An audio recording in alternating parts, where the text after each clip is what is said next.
Hey, if you've got an RV, you probably got awnings. And if you've got awnings, you know the hassle of wind.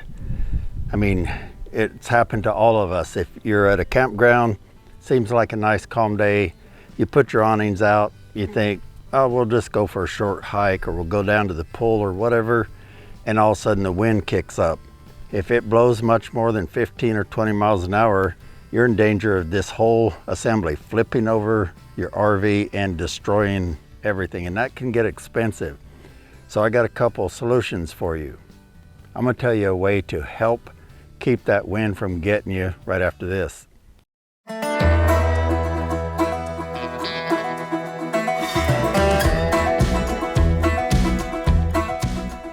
Number one is we installed this weather station on our RV, and a lot of the reason we did that is we can measure the wind speed. We can see what the gusts have been, and that way we can tell what the wind's doing without necessarily having to walk out here and look. Sometimes we're in our RV, we hear a little bit of wind picking up, and we wonder, should we put the awnings in to be safe?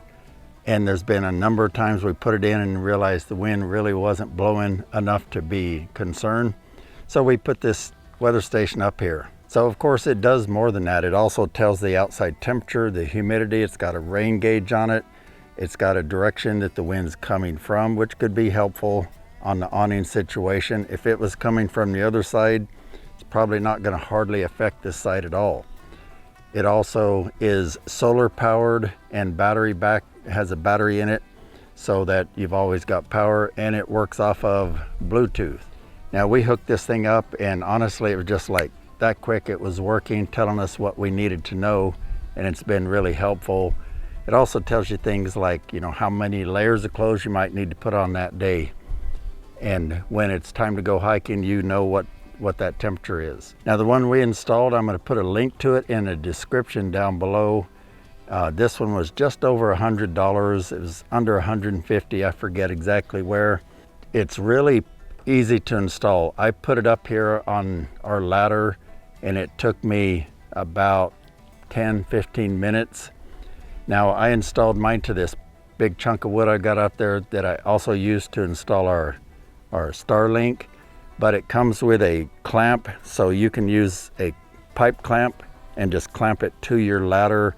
You can screw it to things, the side of something, if you want to install it on your home. There's all kinds of ways to mount it, so it's pretty easy. And then inside, all we had to do is plug it in, wait a short amount of time, and it sensed it, picked it up, and it was reading it right away. Now I'm going to show you trick number two, because knowing what the wind's doing doesn't guarantee that you can get to your awning in time and get it rolled back in.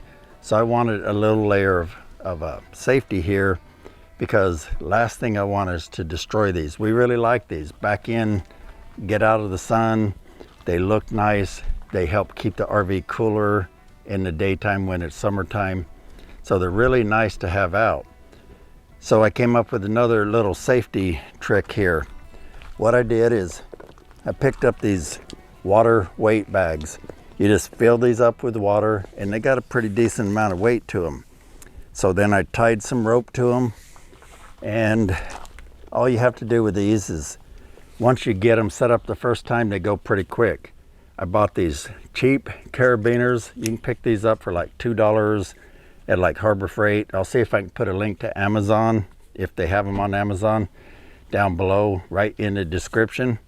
So I just set this up, and now when I want to come out and secure this so that it's safer in the wind, I just pull this down to me, clip that over that, and now you've got an anchor to keep it from flipping over. Now it's not going to stop the wind from getting it if it really starts gusting. So if you see that it's gusting 15-20 miles an hour or more, you want to get back here and put these in.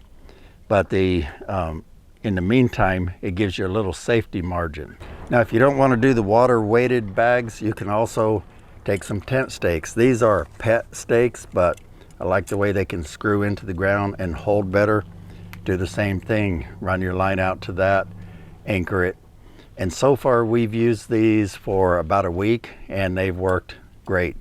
The weights have never failed us. We just haven't had an issue. So hey, on my channel here at that Kilted Guy Behind the Kilt, I'm going to pass on a lot of these tips and tricks and things I figure out. I'm going to try and show you some things that are out of the ordinary, maybe some things other channels haven't covered, but I'm going to share our exploits, all the things we do, and the fun we have along the way, some of the adventures, as well as RV tips and tricks, and some of our misadventures. Like right off the bat, we ended up mud bogging this thing. I'll tell you about that in a separate video, so be sure and subscribe. And if you like home improvement stuff, I've got another channel called That Kilted Guy DIY.